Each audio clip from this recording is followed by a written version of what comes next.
Welcome to GK solution. இன்றைய வீடியோவில் ஒரு நண்பர் கேட்டுக்கிறதுக்காக கிளாஸ் ஹெச் ஆம்ப்ளிஃபையரை பற்றி பார்க்க போகிறோம். அதை பார்க்குறதுக்கு முன்னாடி சிறிய ஒரு அடிப்படை விஷயங்களை நம்ம பார்த்துட்டு அதுக்கப்புறம் அதை சர்க்கியூட்டுக்கு போகலாம். இப்போ அதுக்கு நார்மலாக class A, class B, class AB, class C, class D இதுவரை நம்ம பழைய வீடியோக்களில் பண்ணியிருக்கோம். இருந்தாலும் கிளாஸ் ஹெச் பண்ணுறதுக்கு முன்னாடி திருப்பியும் கிளாஸ் ஏ, கிளாஸ் பியை ஓரளவுக்கு திருப்பி ரெஃப்ரெஷ் பண்ணிவிட்டு நம்ம அப்புறமாட்டி வீடியோவில் போகலாம்.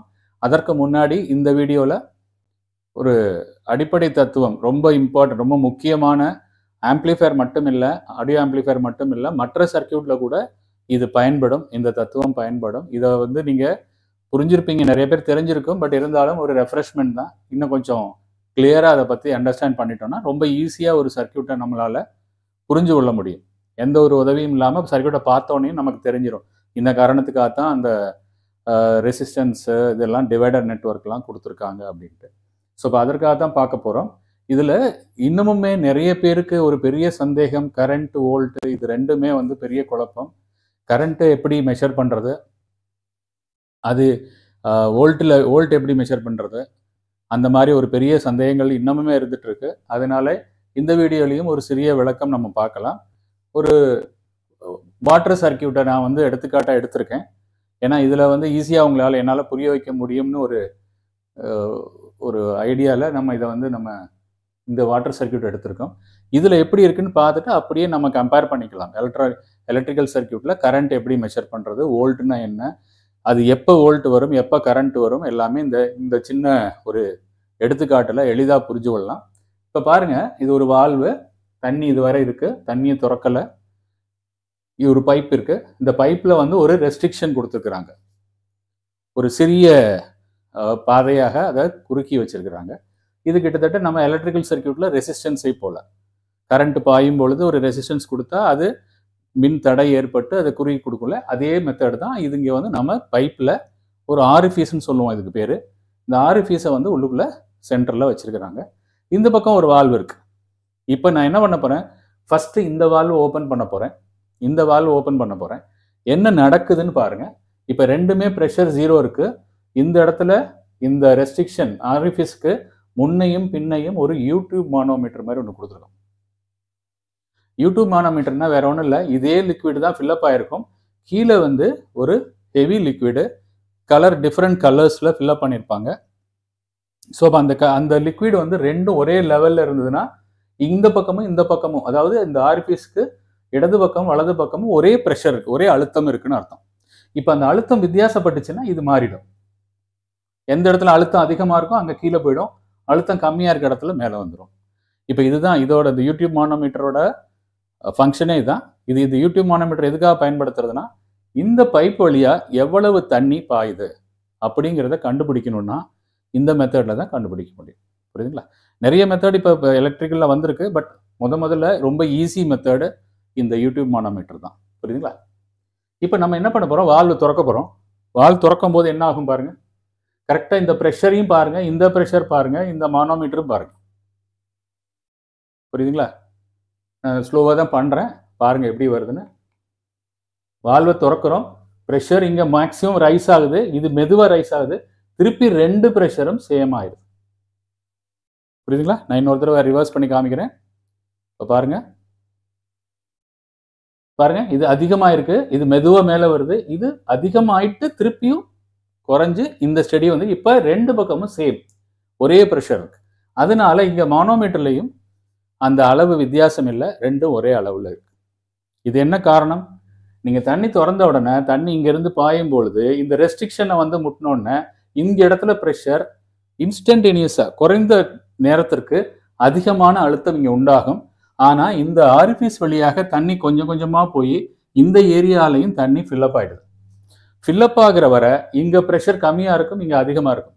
ஃபில்லப் ஆனதுக்கப்புறம் ரெண்டும் ஈக்குலிபிரியம் ஆகிடும், பேலன்ஸ் ஆகிடும். பேலன்ஸ் ஆகி ரெண்டு ப்ரெஷருமே சேம் லெவலுக்கு வந்துருச்சு. யூடியூப் மானோமீட்டர்லையும் பார்த்தீங்கன்னா சேம் லெவலில் இருக்குது, வித்தியாசங்கள் இல்லை. இப்போ நம்ம என்ன, இங்கே ப்ரெஷர் இல்லைன்னு அர்த்தம் இல்லை, ப்ரெஷர் இருக்குது, ஆனால் ஃப்ளோ இல்லை. ஏன் இங்கே நமக்கு வித்தியாசம் காமிக்கல? இது வழியா ப்ரெஷர் தான் இருக்கு, அழுத்தம் தான் இருக்கு, ஆனா தண்ணி பாயல. இதுதான் இப்ப இந்த அழுத்தம் தான் வோல்ட். இதை தான் நான் கம்பேர் பண்ணி சொல்ல போகிறோம். வோல்ட் இருந்தாலும் கரண்ட் இல்லாமல் இருக்க வாய்ப்பு இருக்கு. புரியுதுங்களா? ஸோ இப்போ இதுதான், இதை வந்து நம்ம எப்படி கம்பேர் பண்ணலாம், முதல்ல இதை புரிஞ்சுக்குவோம். அதுக்கப்புறம் இதை வந்து ஒரு எலக்ட்ரிக்கல் சர்க்கியூட்டில் கம்பேர் பண்ணி பார்க்கலாம். அப்போ உங்களுக்கு எளிதாக புரியும். இது ஞாபகத்துக்கு வரும், அப்போ அது புரிஞ்சிடும். புரியுதுங்களா? சரி, இப்போ என்ன பண்ணிட்டோம். இப்போ என்ன செய்ய போகிறோம், அந்த வால்வை திறக்க போகிறோம். என்ன நடக்கும், இந்த வால்வை நீங்கள் ஓப்பன் பண்ணீங்கன்னா இங்கே இருக்க தண்ணி வந்து அங்கே வெளியில் போய் விழுந்துடும். பேக் ப்ரெஷரே இல்லை, அதாவது நியூட்ரலில் போய் விழுகிற மாதிரி, நெகட்டிவ் கிரவுண்டில் போய் விழுகிற மாதிரி. எலக்ட்ரிக்கல் சர்க்கியூட்டில் கிரவுண்டு அதுதான் இந்த பக்கம் இருக்க வெளியில் இருக்கக்கூடிய பகுதி. அதில் அழுத்தமே இருக்காது, பேக் ப்ரெஷருங்கிற அழுத்தமே இருக்காது. அப்போது இங்கே திறந்துட்டிங்கன்னா இந்த தண்ணி பூரா அங்கே போய் விழுந்துடும். விழுந்துட்டா என்ன ஆகும், இங்கே இருக்கிற ப்ரெஷர் டிஃப்ரென்ஸ் வருமா வராதா? கண்டிப்பாக வரும். காரணம் என்னன்னா, இங்கே இருக்கிற எல்லா தண்ணியும் உடனே இந்த பக்கம் டிரான்ஸ்ஃபர் ஆகாது. இது வழியாக வர்றதுக்கு கொஞ்சம் நேரம் எடுக்கும், தடை இருக்கிறதுனால. அப்போ தடை இருக்கும் பொழுது இங்கே ப்ரெஷர் அதிகமாக இருக்கும், தடைக்கு அப்புறம் ப்ரெஷர் டவுன் ஆகிடும். இன்னமும் இந்த வால்வே இல்லைன்னா இது 0 வர்றது கூட வாய்ப்பு இருக்கு. 0ங்கிறது அட்மாஸ்பியர் ப்ரெஷர், ஓப்பன் ப்ரெஷர். கிரவுண்டுங்கிறது 0 தானே, 0 வோல்ட் தான். அப்போ கிரவுண்டில் போய் விழுந்துச்சுன்னா அதில் ப்ரெஷர், பேக் ப்ரெஷரே இருக்காது. இப்போ நான் இங்கே வால்வ் போட்டதுனால கொஞ்சம் ப்ரெஷர் காமிக்கும். பார்க்கலாமா? இந்த வால்வை திறக்கிறேன் பாருங்க. இங்கே பாருங்க, இங்கே ரொம்ப கம்மியாயிடுச்சு, இங்கே கொஞ்சம் கம்மியாக இருக்கு. புரியுதுங்களா? அப்போ இந்த ரெண்டுக்கு வித்தியாசம் இருக்கு. அந்த வித்தியாசம் இங்கே கிடந்துச்சு. ஏன்னா இங்கே ப்ரெஷர் கம்மி, இங்கே அதிகம். அதனால அதிகமாகும் போது அழுத்துது, இங்கே கம்மியான ப்ரெஷர் போது கம்மியாக அழுத்துது. ரெண்டுக்குள்ள டிஃப்ரென்ஸ் அதை வாட்டர் காலமில் எடுத்து இந்த டயாமீட்டர்லாம் கால்குலேட் பண்ணி ஃபார்முலா போட்டோன்னா உங்களுக்கு இந்த பைப் வழியாக எவ்வளவு ஃப்ளூயிட் போகுது. இப்போ பெட்ரோல்லாம் போடுறோம், பெட்ரோலை மெஷர் பண்ணுறது இந்த மாதிரி மெஷர் பண்ணிக்கலாம். உங்கள் வீட்டில் வாட்டர் மீட்டர் இருந்துச்சுன்னா வாட்டர் மீட்டரில் எப்படி மெஷர் பண்ணிக்கலாம். எலக்ட்ரிக்கலில் வருது, ஃப்ளோ மீட்டர்ஸ்லாம் இருக்குது. பட் இது ரொம்ப ரொம்ப எளிது. பெரிய பெரிய பைப்பில் எல்லாம் இப்படி தான் யூடியூப் மானோமீட்டரை வச்சு தான் ஃப்ளோ கண்டுபிடிப்பாங்க. இது கேஸ் ஃப்ளோ, ஏர் ஃப்ளோ, எதுக்கு வேணாலும் பண்ணலாம். புரியுதுங்களா? அப்போ இந்த ஃப்ளோங்கிறது தான் கரண்ட், இந்த ஃப்ளோங்கிறது தான் கரண்ட். புரியுதுங்களா? இது வந்து கரண்ட்,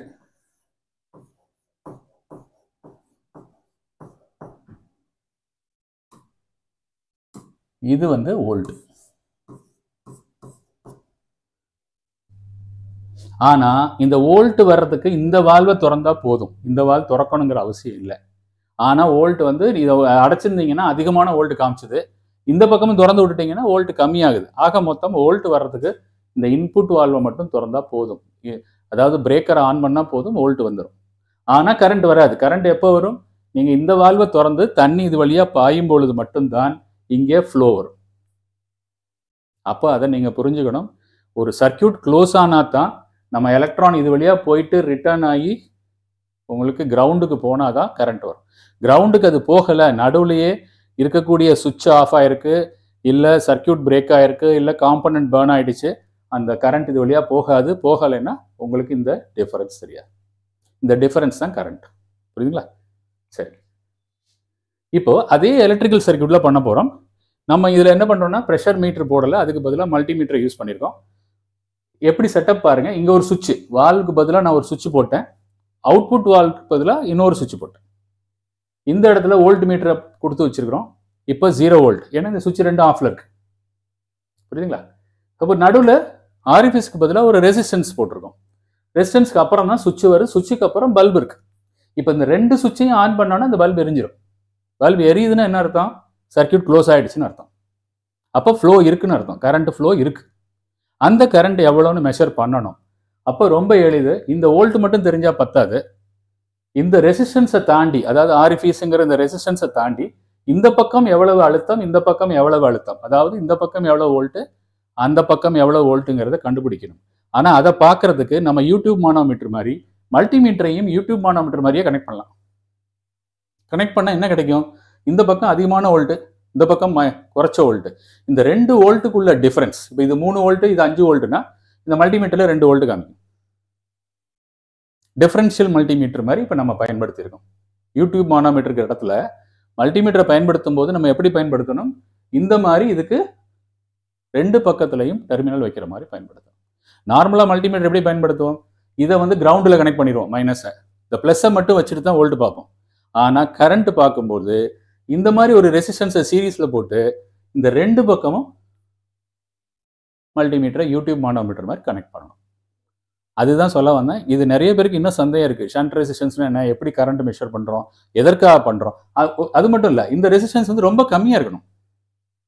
இதில் கலர் கோடை பார்க்காதீங்க, நான் சும்மா சாம்பிளுக்காக போட்டிருக்கேன். இது வந்து 1 ohms 0.1 ohms அந்த மாதிரி ரொம்ப ஓம்ஸ் கம்மியான ஒரு ரெசிஸ்டன்ஸ். ஏன்னா இதில் அதிகமான ரெசிஸ்டன்ஸ் போட்டிங்கன்னா பல்பு வந்து ஃபுல் க்ளோவில் எரியாது. மோட்டர் வேகமாக ஓடாது. இந்த ரெசிஸ்டன்ஸ் ஹீட் ஆகிடும். புரியுதுங்களா? ஸோ அதனால அந்த ரெசிஸ்டன்ஸ் வந்து நல்ல கனமாக 0.1 ohms இருக்கிற மாதிரி சில நேரங்களில் பிளேட் எல்லாம் கூட கொடுப்பாங்க. இதை மெஷர் பண்ணுறதுக்காக திக்கு பிளேட்டு கொடுப்பாங்க. அந்த பிளேட்டோட ரெசிஸ்டன்ஸ் பார்த்தீங்கன்னா 0.1 ohms இருக்கும். புரியுதுங்களா? ஸோ இதுதான் வந்து கரண்ட் மெஷர்மெண்ட். இப்போ கரண்ட் இதில் வரப்போகுது, இது வோல்ட் வரப்போகுது. நம்ம ஒரு அந்த வாட்டர் சர்க்யூட்டில் பண்ணதே இங்கே பண்ணலாம். இதை மட்டும் ஆன் பண்ணுவோம். ஃபர்ஸ்ட் ஆன் பண்ணோன்னா பாருங்க 12 volt வந்துருச்சு. கீழே பாருங்க 0 வருது. யூடியூப் ஆனது காரணம் என்னன்னா இங்கிருந்து ஃப்ளோ இல்லை, அந்த லைட் எரியல பாருங்க, பல்ப் எரியல. அப்படின்னா இங்கிருந்து வோல்ட் இங்கே ப்ரெசென்ட் இருக்கு. இப்போ இங்கே அளந்தீங்கனாலும் ஒரே வோல்ட் தான் இருக்கும். நீங்கள் சொல்லலாம் சார் ரெசிஸ்டன்ஸ் தாண்டி வந்துருச்சுன்னா வோல்ட் கம்மியாயிடுமே சார். வோல்ட் எப்போ கம்மியாகும்? இது சர்க்யூட் க்ளோஸ் ஆகும் பொழுது தான் வோல்ட் கம்மியாகும். வோல்ட் கம்மியாக இருந்தால் இங்கே வித்தியாசம் வந்திருக்கணுமே, வித்தியாசம் வரல பாருங்க. இதுதான் ரொம்ப முக்கியம். இது ரொம்ப பேருக்கு சந்தேகம். ஒரு ரெசிஸ்டன்ஸ் போட்டாச்சுன்னா வோல்ட் டவுன் ஆகிடும். டவுன் எப்போ ஆகும்? அதை க்ளோஸ் சர்க்யூட்டாக நீங்கள் ஃபினிஷ் பண்ணணும். ஃபினிஷ் பண்ணலைன்னா இங்கே என்ன வோல்ட்டோ அதே தான் அங்கே வரும். இதனால தான் நம்ம வந்து சில நேரங்களில் ஒரு பவர் சப்ளை எடுக்கும்போது லோடே கொடுக்காம அதை கொண்டு போய் வோல்ட் பார்ப்பாங்க. அப்போ வோல்ட் பார்த்தா 12 volt பவர் சப்ளையாக இருந்தால் அது 15 volt காமிக்கும். எப்போ 12 volt வரணும்? நீங்கள் லோடு கொடுத்ததுக்கு அப்புறம் அது ரெகுலேட்டர் வேலை செய்யும். ரெகுலேட்டர் வேலை செஞ்சால் 12 volt காமிக்கும். அப்போ எப்பொழுதுமே ஓப்பன் சர்க்யூட்டை செக் பண்ணக்கூடாது. அது லோடில் இருக்கும்போது என்ன வோல்ட் வருதோ அதான் கரெக்ட் வோல்ட். புரியுதுங்களா? ஸோ அப்போ நீங்கள் வந்து இப்போ சும்மா ஒரு ரெசிஸ்டன்ஸை போட்டுட்டு நீங்கள் மல்டிமீட்டரில் பாருங்கள். இந்த பக்கம் சுவிட்ச் கொடுக்காதீங்க. இதை வந்து டேரெக்டாக 230 volt கொடுத்துருங்க. மல்டிமீட்டரை வச்சுட்டு ரெசிஸ்டன்ஸ் நீங்கள் வந்து ஒரு 1 meg போட்டுங்க. அந்த பக்கம் அளந்து பாருங்க, அது இங்கே இருக்கிற வோல்ட் அப்படியே வந்துடும். ஏன்னா அங்கே க்ளோஸ் ஆகலை. அதாவது வோல்டேஜ் ட்ராப் ஆகணும்னா உங்களுக்கு சர்க்யூட் க்ளோஸ் ஆகும். இல்லைன்னா அந்த மல்டிமீட்டரோட லோடுக்கு எவ்வளவோ அந்த அளவுக்கு அது வோல்ட் கொஞ்சம் குறையலாம். ஏன்னா மல்டிமீட்டருக்கும் ஏதாவது லோடு எடுக்கும்ல, அந்த லோடுக்கு மட்டும் குறையலாம், இல்லாட்டி குறையாது. இங்கே இருக்க தண்ணியில் அதுதான் சொன்னேன், வாட்டரில் நீங்கள் அந்த வால்வை திறக்காத வரை அதை திறக்காத வரை இங்கே வந்து நம்ம க்ளோஸ் பண்ணால் திறக்கிறதுன்னு அர்த்தம். புரியுதுங்களா? ஸோ அப்போ வால்வை திறக்காத வரை தண்ணி ஃப்ளோ இல்லை. தண்ணி ஃப்ளோ இல்லைன்னா இங்கே யூடியூப் மானோமீட்டரில் தெரியாது. புரியுதுங்களா? அதே மாதிரி இங்கே வோல்ட் இருக்காது. இப்போ இங்கே வோல்ட் வச்சிருக்கோம், இதே மல்டிமீட்டர் இங்கே போட்டோம்னா ரெண்டு ஒரே மாதிரி இருக்கும். இதைத்தான் நம்ம வாட்டர்லையும் பார்த்தோம். சரிங்க, இப்போ நான் இதை க்ளோஸ் பண்ணுறேன், என்ன நடக்குதுப்பா பாருங்க. பல்ப் எரிஞ்சிருச்சு. இது 12 volt. ஓகே, இந்த இடத்துல வோல்ட் கொஞ்சம் குறையலாம் ஏன்னா ரெசிஸ்டன்ஸ் போட்டதுனால. ஆனால் இங்கே பாருங்க 0.08 volt காமிக்குது. இதை நீங்கள் கரண்ட்டுக்கு கன்வெர்ட் பண்ணிக்கணும். புரியுதுங்களா? அப்போ கரண்ட்டுக்கு எப்படி கன்வெர்ட் பண்ணுறது? Ohm's law. புரியுதுங்களா? V = IR, I = V/R. அப்போ V இருக்கு, R இங்கே இருக்கு, ரெண்டையும் டிவைட் பண்ணிங்கன்னா எவ்வளோ கரண்ட்டு போயிருக்குன்னு தெரிஞ்சிடும். V = IR, அதான் ஃபார்முலா. V =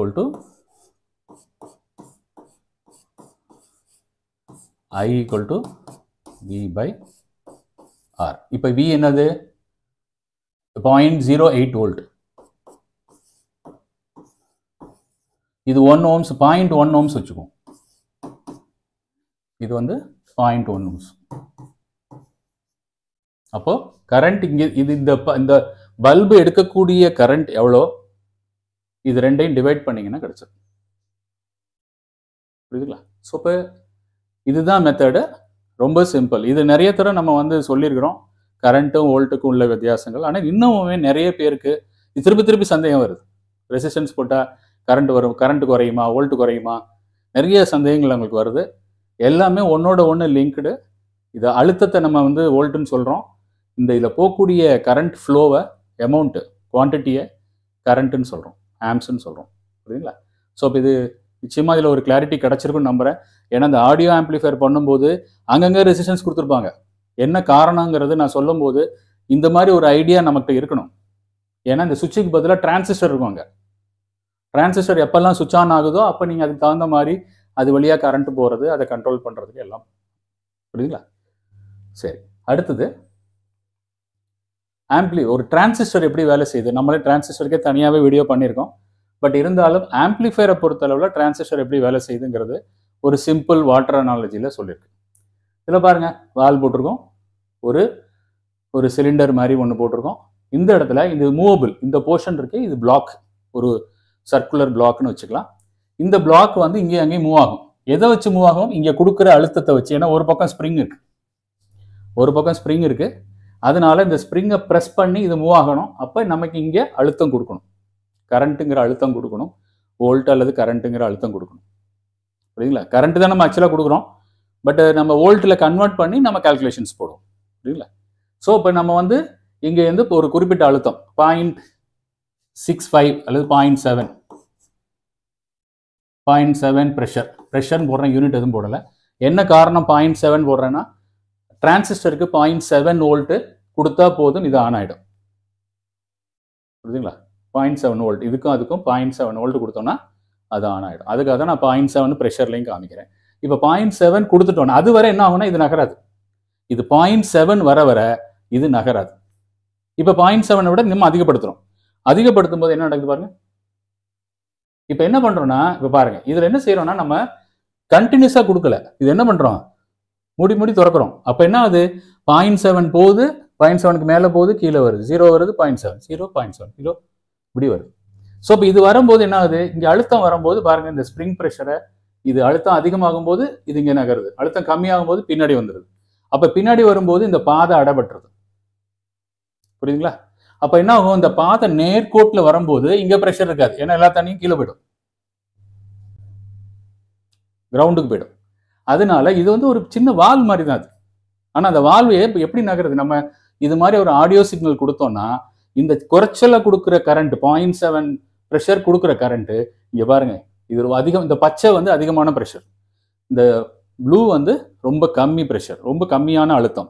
அப்போ ஒரு கம்மியான அழுத்தத்து மூலியமா அதிகமான அழுத்தத்துல இந்த வேவ் ஃபார்மை நம்ம கொண்டு வரோம்.